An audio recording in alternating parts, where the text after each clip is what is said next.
Sometimes it's overlooked. It is not one of the most familiar passages in the Old Testament. But I never will forget when I first came across it. It struck me as a passage having cosmic significance, because it says so much in so few words about things that we all experience in life. David, as you know, was a great king.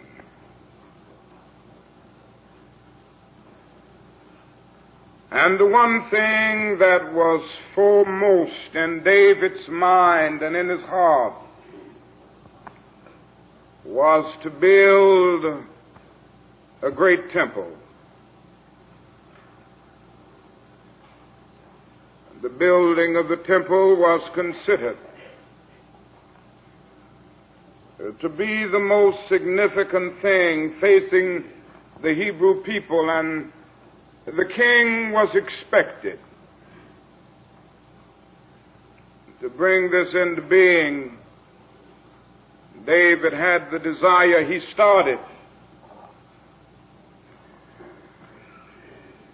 And then we come to that passage over in the 8th chapter of 1 Kings, which reads, "And it was in the heart of David, my father, to build an house for the name of the Lord God of Israel. And the Lord said unto David, my father, whereas it was in thine heart to build an house unto my name, thou didst well that it was within thine heart." And that's really what I want to talk about this morning. It is well that it was within thine heart. As if to say, David, you will not be able to finish the temple. You will not be able to build it. But I just want to bless you because it was within thine heart. Your dream will not be fulfilled. The majestic hopes that guided your days will not be carried out in terms of an actual temple coming into being that you were able to build. But I bless you, David, because it was within thine heart. You had the desire to do it. You had the intention to do it. You tried to do it. You started to do it. And I bless you for having the desire and the intention in your heart. It is well that it was within thine heart. So many of us in life start out building temples, temples of character, temples of justice, temples of peace. So often we don't finish them, because life is like a Schubert's unfinished symphony. At so many points we start,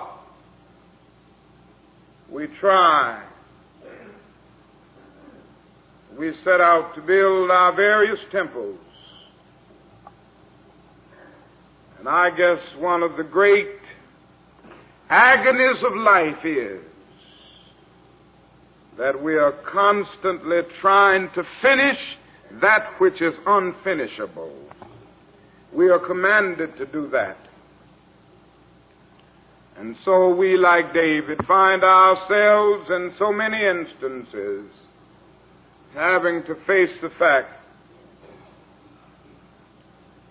that our dreams are not fulfilled. Now let us notice first that life is a continual story of shattered dreams. Mahatma Gandhi labored for years and years for the independence of his people through a powerful nonviolent revolution. He was able to win that independence. For years, the Indian people had been dominated politically, exploited economically, segregated and humiliated by foreign powers, and Gandhi struggled against it. He struggled to unite his own people, and nothing was greater in his mind than to have India as one great united country moving toward a higher destiny. This was his dream. But Gandhi had to face the fact that he was assassinated and died with a broken heart, because that nation that he wanted to unite ended up being divided between India and Pakistan as a result of the conflict between the Hindus and the Muslims. Life is a long, continual story of setting out to build a great temple and not being able to finish it. Woodrow Wilson dreamed the dream of a League of Nations, but he died before the promise was delivered. The Apostle Paul talked one day about wanting to go to Spain. It was Paul's greatest dream, to go to Spain, to carry the gospel there. Paul never got to Spain. He ended up in a prison cell in Rome. This is the story of life. So many of our forebears used to sing about freedom. They dreamed of the day that they would be able to get out of the bosom of slavery, the long night of injustice. And they used to sing little songs. Nobody knows the trouble I see. Nobody knows but Jesus. They thought about a better day as they dreamed their dream. And they would say, I'm so glad the trouble don't last always. By and by, I'm going to lay down my heavy load. And they used to sing it because of a powerful dream. But so many died without having the dream fulfilled. And each of you this morning, in some way, is building some kind of temple. The struggle is always there. It gets discouraging sometimes. It gets very disenchanting sometimes. Some of us are trying to build a temple of peace. We speak out against war, we protest, but it seems that your head is going against a concrete wall. It seems to mean nothing. And so often as you set out to build the temple of peace, you're left lonesome. You're left discouraged. You're left bewildered. Well, it is the story of life, and the thing that makes me happy is that I can hear the voice crying through the vista of time, saying, it may not come today or it may not come tomorrow, but it is well that it is within thine heart. It's well that you are trying. You may not see it. The dream may not be fulfilled, but it's just good that you have a desire to bring it into reality. It's well. that it's in thine heart. Thank God this morning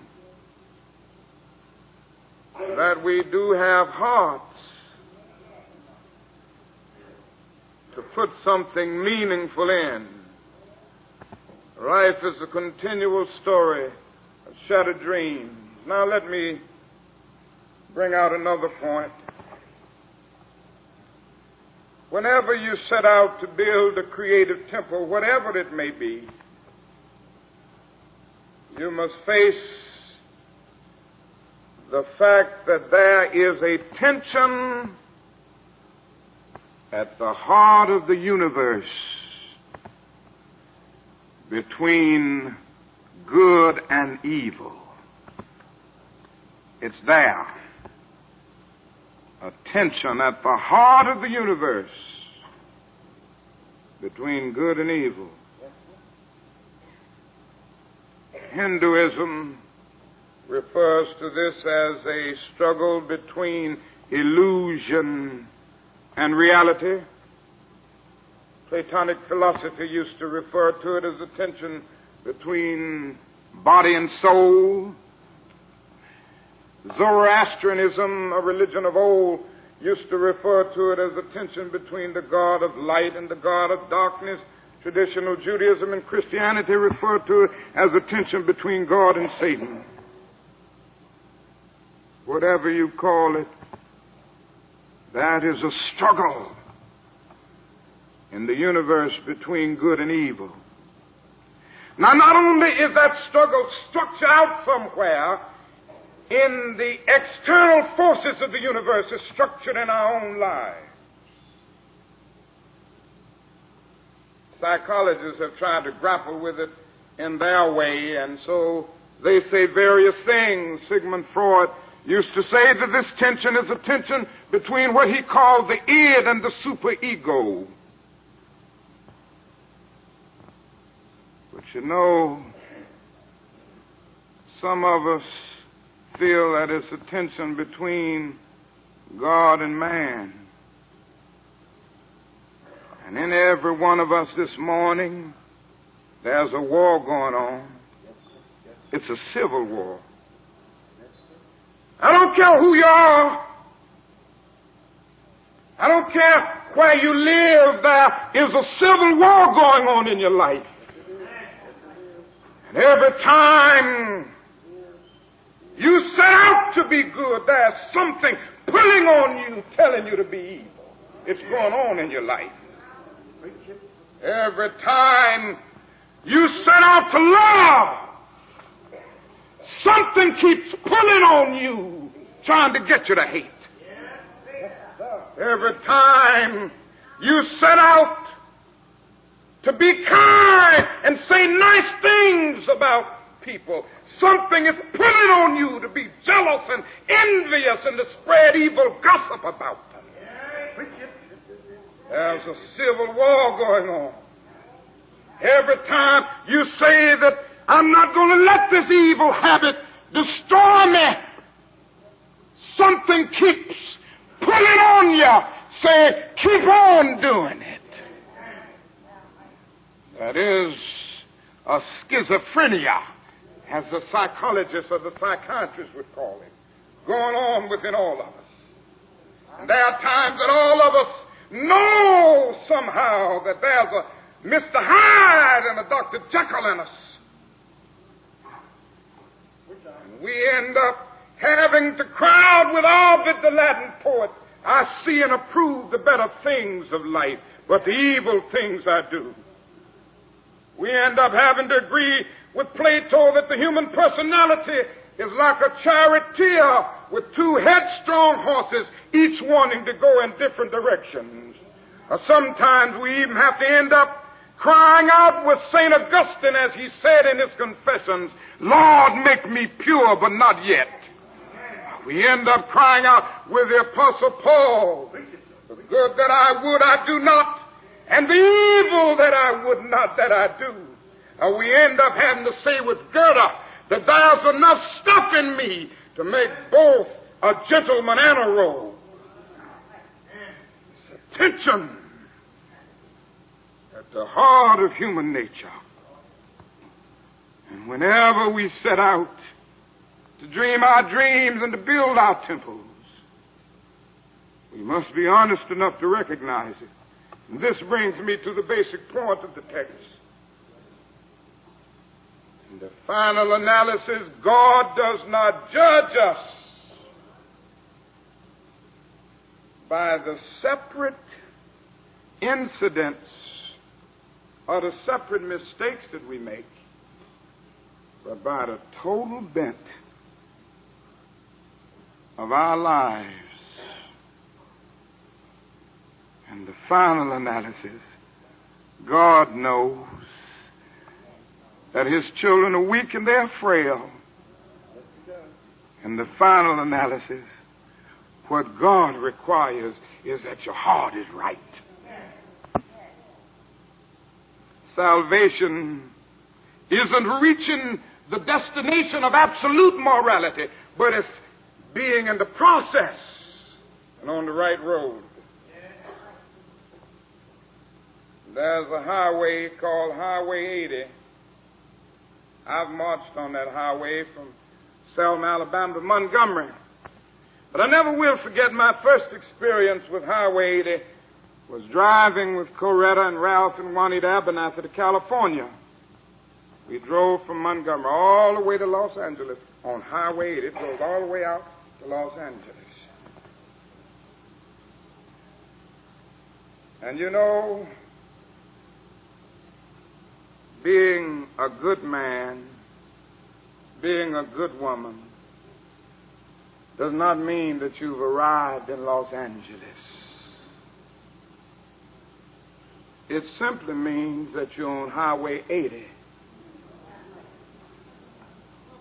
Maybe you haven't gotten as far as Selma, or maybe you haven't gotten as far as Meridian, Mississippi, or Monroe, Louisiana. That isn't the question. The question is whether you're on the right road. Salvation is being on the right road, not having reached the destination. Oh, we have to finally face the point that there is none good but the Father. But if you're on the right road, God has the power, and He has something called grace. And He puts you where you ought to be. Now, the terrible thing in life is to be trying to get to Los Angeles on Highway 78. That's when you're lost. That sheep was lost not merely because he was doing something wrong in that parable, but he was on the wrong road. And he didn't even know where he was going. He became so involved in what he was doing, nibbling sweet grass, that he got on the wrong road. Salvation is being sure that you're on the right road. It is well. That's what I like about it. That it was within thine heart. Some weeks ago, somebody was saying something to me about a person that I have great, magnificent respect for. They were trying to say something that didn't sound too good about his character, something he was doing. And I said, number one, I don't believe it. But number two, even if he is, he's a good man because his heart is right. And in the final analysis, God isn't going to judge him by that little separate mistake that he's making, because the bent of his life is right. The question I want to raise this morning with you, is your heart right? If your heart isn't right, fix it up today. Get God to fix it up. Get somebody to be able to say about you, he may not have reached the highest height. He may not have realized all of his dreams, but he tried. Isn't that a wonderful thing for somebody to say about you? He tried to be a good man. He tried to be a just man. He tried to be an honest man. His heart was in the right place. And I can hear the voice saying, crying out through the eternities, I accept you. You are the recipient of my grace because it was in your heart. And it is so well that it was within thine heart. I don't know this morning about you, but I can make a testimony. You don't need to go out this morning saying that Martin Luther King is a saint. Oh, no. I want you to know this morning that I'm a sinner like all of God's children, but I want to be a good man. And I want to hear a voice saying to me one day, I picked you in and I bless you because you tried. It is well that it was within thy heart. What's in your heart this morning? If you get your heart right,